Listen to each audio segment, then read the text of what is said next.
All right, Joe, we are back on the podcast where we are training men in spiritual fitness. And we are, I think, on week 5 now of our Hudson Taylor Hero Challenge. And I don't know about you, but I've kind of gotten to this point now that we've been doing this for over a month, um, where I am just not at all surprised by some of the outcomes of what Hudson Taylor is doing. And I've kind of made a turn in my mind. At one point, when Hudson Taylor was doing what he was doing, I'm like, man, this guy's crazy. Just give it up, Hudson. Go home, right? We're talking about this great missionary guy with great stories and incredible, like unbelievable things that he's going through. At some point, I'm like, man, just you should give up. You should go home. But now, Joe, I gotta admit, I've made the turn. Now I'm like, you know what? Why not, Hudson? Why not? Just keep going, man. Just keep. Why not at this point? What, you're gonna eat snakes fried in lamp oil? Yeah, go for it. You're gonna trying to stay up all night because you're gonna be jumped by some guys who are, addicted to opium, trying to steal the little bit of money that you have. Why not? Just keep going, Hudson, and each story gets almost crazier and crazier, I find myself now looking at Hudson and being like, yeah, this just kind of checks out. This makes sense. Just keep going. You're already, this far. But a little question for you. As you look at Hudson Taylor's life at this point, would you want to go with him on some of these crazy missions? We've been asking guys over the course of this challenge as they've been, committing themselves to prayer, committing themselves to reading about the life of Hudson Taylor and talking about some of this in groups of friends. We've asked them to kind of pretend that Hudson Taylor has joined their group of friends, right? And is kind of in on their conversations. But let me flip that and ask you, Joe, would you want to leave your group of friends and go on missionary tour with Hudson Taylor? What excites you about that? Maybe what scares you about that? Yeah. What's interesting is we're not really there yet, but it's going to come to a spot where Hudson Taylor has started this inland mission and he's recruiting people. And he actually gives these advertisements for the kind of man that he wants to join him. Hmm. And so, I mean, I think part of it is like when I hear him talk about the guys he wants to be doing mission with, would he want me? This is the sort of thing he says. He says, here's one example. China is not to be won for Christ by quiet, easy-loving men and women. The stamp of men and women we need is such as will put Jesus, China souls first and foremost in everything and at every time. Even life itself must be secondary. Or Hmm. try this one. The most important spiritual quality needed would be the unshakable conviction that there is a faithful God coupled with the ability and willingness to trust him. And Hmm. so, I mean, I'll be honest, I think these job advertisements, if you saw my like sort of spiritual resume, so to speak, or my heart, I'm not sure, I'm not sure that I'd be able to go, that I really have the kind of conviction. But I will say that I think it's growing. I think, hanging around Hudson Taylor imaginatively, I can see my heart starting to desire to be pushed out of my comfort zone. And so I hope that week by week I'm getting to that place where, wherever, not so much Hudson Taylor, but Jesus is leading, I want to say yes to. Yes. Yeah. I think that's right. And I think for myself, I'm like, I think what excites me about the idea of being on some of these missionary journeys with Hudson Taylor is also what scares me. I think they're kind of one and the same. What excites me is the adventure of it. I love adventure, and I love, like, man, yeah, throw me in some crazy scenarios, and yeah, let's go walk till our feet are almost falling off. Like he's always doing these crazy things, walking through parts of China and just reaching new people. But what scares me, I think, is the repetition of the adventure. That it never ends. So I'm all about, give me 1 week of adventure, going to reach new people, going to see God at work in miraculous ways, going to, tie yourself to a group of lost people. That's exciting for about a week, but the repetition of, like, this guy, we're on like chapter 12 now, I think. He's told us 11 stories now, 11 different stories of crazy adventure and God's faithfulness over and over and over again. And I think at some point, man, what scares me is just the exhaustion of it all. Like, golly, we're still doing this. We're still there. But he does it. He does it. But and I think it's that element though that in that moment of danger, what he's going to want us to do is to lean on God. And Hmm. so, it's not just the kind of adventure that you go on, but at the end of the day, you're looking for the MacGyver who can just get you out. He's going to call you into prayer. And I think, again, these people he's recruiting to China, he says, he wants people who are willing to go to China with the only guarantees that they have are those that are within the covers of their pocket Bibles. And, I think that's for me just being pushed out to this place where you're in utter dependence. And then in that moment, rather than panicking, looking inward, waiting on God and just trusting. And I think, man, that's where I think I would be so challenged if I was out there with him on the mission field. Yeah. So the opening chapter this week, we're gonna have guys read chapters 12 and 13 in his autobiography. In the opening chapter, he has another familiar scenario where he is faced with a tough decision, right? What to him is like this very difficult decision. Am I going to go and do another one of these tour missionary journeys somewhere else? Or am I going to stay where I'm at? And really, the big decision for him is he's got a friend. He's got Burns there with him, that he's united to, excited about. And he's like, man, if I leave, then I'm leaving this friendship and this encouragement that I have alongside this brother. And I'm struggling with that idea of leaving this to go over there to start this new tour. And but then he has this hymn that's sung in front of him, and it has this line, "I will go," and it talks about leaving your friends behind, and I will go.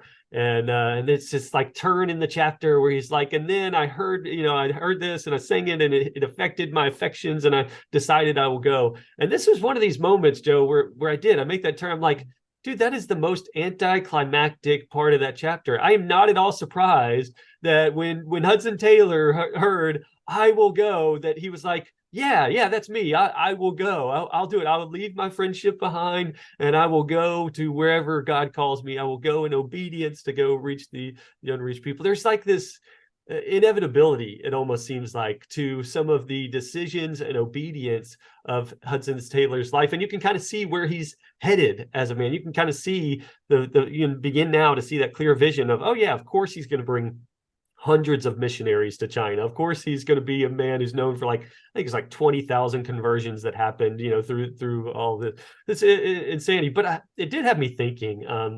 So at the same time I'm reading this Hudson Taylor autobiography, I'm also reading the biography of another guy. And it didn't hit me until this week that they actually lived in the same exact time period. Actually, they were born just a few years apart, and they have very, very similar first parts of their life. It's just the last parts that turned out to be a little different. So this other guy, he also grew up in a home where he began in an early age to be convicted by wanting to trust God and follow God, and was encouraged by his mother to do so. He faced tough decisions and made a habit of coming to God to rectify those tough decisions and saying, God, what do you want me to do? This is the description of Hudson Taylor as well. This guy, at the age of 16, he became an accountant at a major firm. And at the age of 20, he was running big businesses. But his thing was he was really good with money, and he was really good with helping people to come onto one page. It kind of like making deals. He was really good at just making deals, making business deals and organizing money. He did this from an early age. And you have these two guys that from an early age kind of had the same faith system and trusting God, but then they had their own knacks, and their lives came different. One is Hudson Taylor, who had built the China Inland Mission. This other guy was John D. Rockefeller, who became the world's, the richest man in modern history, at least, and a guy who was known for philanthropy, really just transformed the way we think of philanthropy. But you can see just little bits of their life. The trajectory almost becomes inevitable at a certain point, because I see the same thing as I'm reading about John D. Rockefeller. Like, at the beginning of his life, I'm like, him becoming the richest man seems impossible. And I think the same thing of Hudson Taylor. I look at his early life, like, what? He's going to go to China and make a huge, he's just some dude. But then the further into their lives that you get, and you start to see a pattern of behavior, you start to see God's unique gifting in their lives, you start to see them pushing in, like, it almost becomes inevitable. You're almost like, oh, well, you're not surprised, I guess. It's not that you could predict it, but you're just not surprised by how they turn out. How do we help guys to maybe see this same idea, this same concept in their own life? Because I think that there's the same truth for each of us, that there becomes a certain point where like I know one things my friends aren't telling me is that behind my back they're saying I'm not surprised. Like when I make decisions, big decisions in life, they're just honestly they've seen a pattern and they're not surprised. Does that ring true at all, or am I way off base? Yeah, no, I think if you could sit down with old Hudson Taylor when he's 70 and say, man, how did you become the man that you are? He'd say, let me tell you a story. And he'd tell a story that we're reading. And what's interesting is what looks like it's kind of inevitable. The reason he's telling us these stories is because it wasn't inevitable.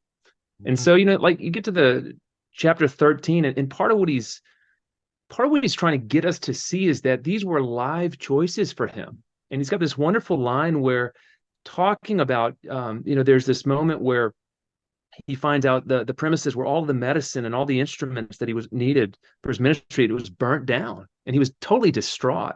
Mm. And he has this little comment. He says, I had not then learned to think of God as the one great circumstance in whom we live, move, and have our being, and all lesser external circumstances as necessarily the kindest, wisest, best, because either order or permitted by him. Yeah. What he's saying is like, I had to learn a lesson back then. And in these moments, these are live choices. They look like, oh, we know what he's going to choose because we know who he ends up. But he wasn't that man when he was 35 years old. And if he hadn't have made those choices, he wouldn't have developed that character. And so that lesson, the one great circumstance, that's what God was teaching him. Things change, the things that you think are significant. No, the one who sovereignly is orchestrating everything is your heavenly Father. So you can trust. He's Mm. got a wiser purpose that he's working out in our lives. And so I would just tell guys, realize it's a live game right now. Your friends might think it's inevitable. The Yeah. truth is you can change for better or worse, but it's going to depend if you're really learning these lessons that God wants to teach you in whatever the crisis is right in front of you right now. Yeah. Yeah. I think that it reminded me some of that James Clear quote, will my current habits take me to my desired destination? And that you are making it's live right now. I'm making decisions today in my habits and routines and things that will make my future in some sense inevitable. It's not inevitable in the sense like it's already predicted, it's already happening, but it's like, wait, you are making live tough decisions today about how you're going to handle your life that are creating a trajectory. You're beginning to form a path here. And yes, a man like Hudson Taylor who says, I learned to see God as my one great circumstance. That title that he gave God there, I think is beautiful. I think it's so great. It reminded me too of the Apostle Paul and saying, oh man, to live as Christ, to die as gain. Like he wants to be, or Jesus in John 14, I want to go and be with the Father. Like there's this draw of these kind of men who are like, that's the best circumstance I can be in. That's the one great circumstance. And we look at their lives, afterwards and we say, oh, it was inevitable that, yeah, of course they gave everything and followed. But in the moment, yeah, tough decisions, life and death Yeah, and and adventure. I think we can even flip it or even push it further and say that part of this then is we can recognize that God, he's put us right now Hmm. into circumstances to grow us into that man he wants us to be. Hmm. So part of why it looks inevitable, it's not because of who Hudson Taylor is, it's who God is crafting Hudson Taylor to be within his kingdom. Yes. And I love, and he gets this later on in life. He's got this wonderful statement where, um, he says, we only know and understand, talking about Hmm. God, we only know and understand that through which we have passed. Like you got to pass through difficult circumstances to learn knowledge and to become a kind of person. And so we should take great comfort in one sense, knowing, hey, God, he has you in his hands. And, whatever those, I mean, Hudson Taylor, his feet are bleeding and, he's getting money stolen and it looks like everything's going wrong. No, God used that to make him into this man of great faith. And if we'll lean into what God's doing, everything that looks like it's going wrong in our life right now, it's going to be used for good. And God's going to make us into somebody, that has a real faith and a real testimony to share too. That's it. So there was another, you've quoted Hudson Taylor now, our friend Hudson, a couple of times. And there's another quote I came across that has been helpful in me thinking through my prayer time here recently. And because, part of this is we want guys to be also thinking through their prayer lives and what do you praying right now? How are you dedicating yourself to become a man of prayer? So in some sense, some of this Hudson Taylor challenge is also challenging you to think about, okay, what kind of man was Hudson Taylor in prayer? What kind of man do I want to be? What kind of man am I currently? Evaluating that, challenging yourself to grow in prayer. But I think of this quote that's helped me some is how few of the Lord's people have recognized the truth that Christ is either Lord of all or is not Lord at all.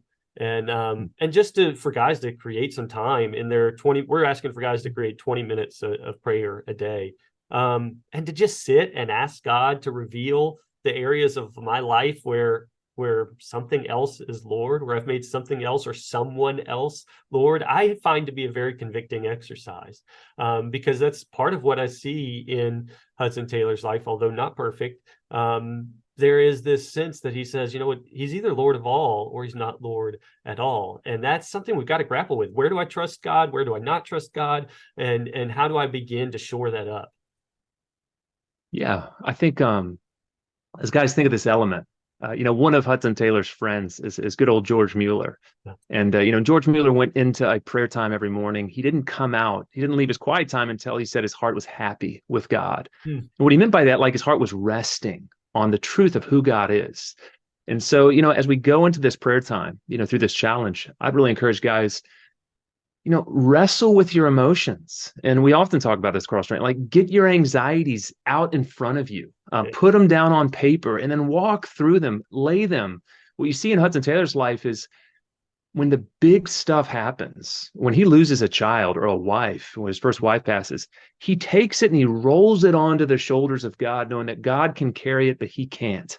And it's because of that he ends up in this place where he has this incredible ability to keep a peace of heart in the midst of really trying circumstances. And his secret is something we can benefit from. Yeah. It really is just going and just casting it on God's shoulders as often as the worry comes, until, like you said, we develop the habit such that we don't try to carry these burdens. We're the child, he's the father, let him do his role, and we're going to have a whole lot more relief. And so let's go into our prayer times, with that as the objective. So I want to kind of wrap this up in just a doubling down on what we're asking guys to do, and doing this through another quote from Hudson Taylor. Because again, in this challenge, we're asking guys to meditate on the promises of God, right? So we've got 8 promises that we believe, man, guys, you really, you need to double down these. Not only meditate, memorize them, recite them to your friends, make it a normal part of the language that you have in your friend group.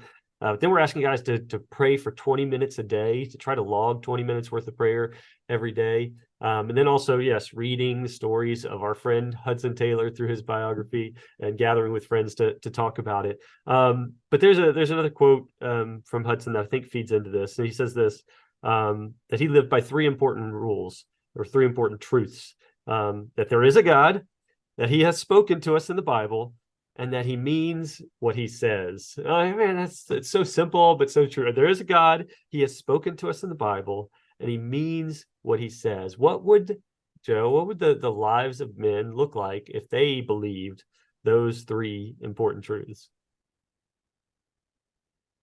I mean, the word of God is amazing. I mean, if we're trying to get guys to memorize these promises where God is saying he wants to do things for us, he wants to strengthen, he wants to be our refuge, he wants to uphold us, to take God at his word.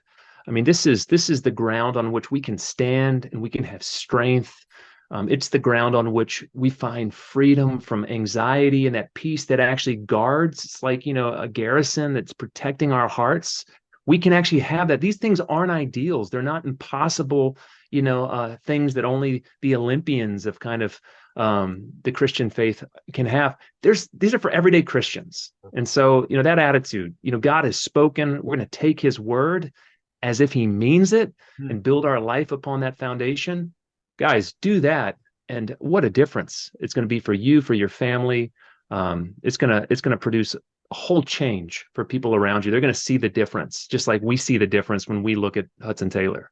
That's it. Yeah. And that's our hope for you guys. And that's where we'll leave you today, is just kind of, hey, what would your life look like if you meditated on these 8 promises that we've given you to meditate on, and actually begin to believe them? What is the trajectory trajectory of your life look like? And man, I'm encouraged by that as I look at my friends, as I look at you, Joe, and I think of, man, what if Joe, based his life off believing these truths of God? What does his future look like? And I think that's inspiring and encouraging. And so I hope you guys are taking this seriously. Meditate on the promises of God. Spend time in prayer. Reflect on them. Be in awe of God for his promises and what he's done. And then talk to your friends about it, man. Begin to make this a regular pattern. But y'all do that this week, and then come back next week and join us for more on this Hudson Taylor Hero Challenge.